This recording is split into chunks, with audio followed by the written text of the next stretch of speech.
कोई संदेश नहीं देंगे। एक ही संदेश दे रहा है कि जो रास्ता जेपी ने बताया उसको पकड़िए, तभी आपके जीवन में उजाला आएगा। वरना जैसे इन नेताओं ने जेपी के घर में अंधकार कर रखा है, वैसे आपके बच्चों के जीवन में अंधकार कर रखा है।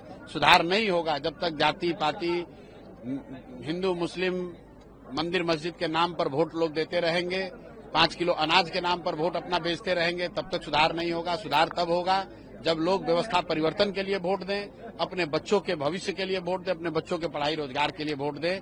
यही बात कहने के लिए आए हैं, लेकिन बात कहना कल से शुरू करेंगे। आज सिर्फ इस धरती को नमन करने आए हैं। जेपी के इस धरती को अभी हमको आने का सौभाग्य कभी नहीं मिला था, तो मैंने सोचा मैं यहाँ आऊं, कम से कम एक रात बिताऊं यहाँ पर, इस धरती को प्रणाम करूंगा, इससे प्रेरणा लूंगा और कल से यहीं से जब यात्रा शुरू करेंगे तो गांव-गांव जाएंगे, लोगों को अपनी बात बताएंगे। पिछले कुछ लोग कह रहे हैं कि हाँ मंच बना हुआ है, मंच से भाषण क्यों नहीं कर रहे हैं।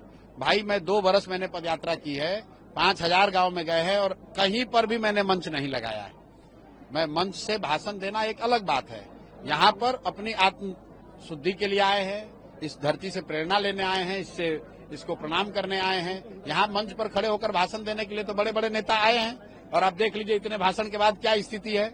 जेपी के अपने घर का बिजली कटा हुआ है क्योंकि बिहार सरकार ने बिजली का बिल नहीं दिया हुआ है, तो क्या भाषण देंगे हम लोग। हम लोग को तो आत्मग्लानि होनी चाहिए, मुझे भी होनी चाहिए, क्योंकि हम भी बिहार में घूम रहे हैं, लेकिन हमको भी ये नहीं पता था। आज आए हैं तो पता चल रहा है, तो इसको स्वीकार करने में कोई नुकसान नहीं है कि भाई हमको भी पता नहीं था, आज आए हैं और ये आत्मग्लानि का कारण है। बिहार का कोई भी व्यक्ति, आप हमको सुन रहे हैं, अरे भाई आपके सबसे बड़े पुत्र यहाँ पर जेपी, उनके घर अंधकार में है, आपको नहीं पता है, यहाँ के लोगों को नहीं पता है, सरकार को नहीं पता है। 4 लाख रुपया के लिए उनका बिजली का बिल कटा, उनका घर में अंधकार है, तो प्रशांत किशोर को सुनकर क्या कीजिएगा। तो हमको यहाँ बैठने दीजिए, रात भर हम यहाँ रहेंगे। अपनी चेतना के लिए आए हैं, अपनी समझ के लिए आए हैं, यहाँ भाषण देकर लोगों से वोट मांगने के लिए नहीं आए हैं। लोग को ये जरूर कहेंगे मेरे भाई जगो, अभी से भी जगो, नहीं जगोगे तो 1 प्रशांत किशोर आए कि 10 प्रशांत किशोर, जीवन आपका सुधरेगा नहीं। अगर आप अपने बच्चों की चिंता नहीं करोगे तो दुनिया में कोई आपके बच्चों की चिंता नहीं करेगा। आप लगभग 2.5-3 सालों से बिहार में घूम रहे हैं, पदयात्रा भी कर रहे हैं, ये बिहार बदलाव यात्रा, ये दोनों कैसे अलग भाई? ये एक पॉलिटिकल यात्रा नहीं, बिल्कुल। देखिए, पदयात्रा इसलिए था जिसकी गांव-गांव जाकर जन सुराज के विचार, उस परिकल्पना, उस प्रयास के बारे में बताया जाए।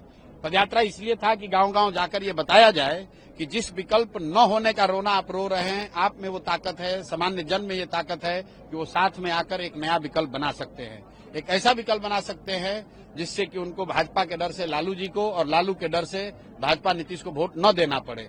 वो 2 साल हम लोगों ने प्रयास किया, लाखों लोगों को इकट्ठा किया, लोग मिलकर दल बना लिए, दल बन गया। पिछले 6 महीना से दल का संगठन भी बन गया, दल में बड़े बड़े नेता भी आ गए। अब प्रशांत किशोर की ये जवाबदेही है कि हम फिर से जनता के बीच में जाएं, क्योंकि 5 महीने के बाद चुनाव है, और उनको बताएं कि भाई जो बिहार की जनता ने मिलकर ये विकल्प बनाया है, इस बार गलती मत करो, अपने बच्चों के लिए जगो, अपने बच्चों के शिक्षा रोजगार के लिए वोट करो। जिन दलों को पिछले 30-35 साल से आप मौका देते रहे हैं और जो इनसे ठगे जाते रहे हैं, फिर दोबारा उन्हीं को वोट देकर दाव मत लगाइए। अगर वो गलती करिएगा तो आने वाले 5 साल आपके बच्चों के लिए अच्छे नहीं होंगे, आपके लिए अच्छे नहीं होंगे। भ्रष्टाचार नहीं रुकेगा, बच्चों के लिए पढ़ाई रोजगार नहीं होगा। अगर उसमें सुधार चाहते हैं तो नया विकल्प जो जनता ने मिलकर बनाया है उसके साथ खड़े होइए, सही लोगों का चुनाव कीजिए, सही मुद्दे पर चुनाव कीजिए, तभी। प्रभातखबर.com, विश्वास वही, रफ्तार नहीं।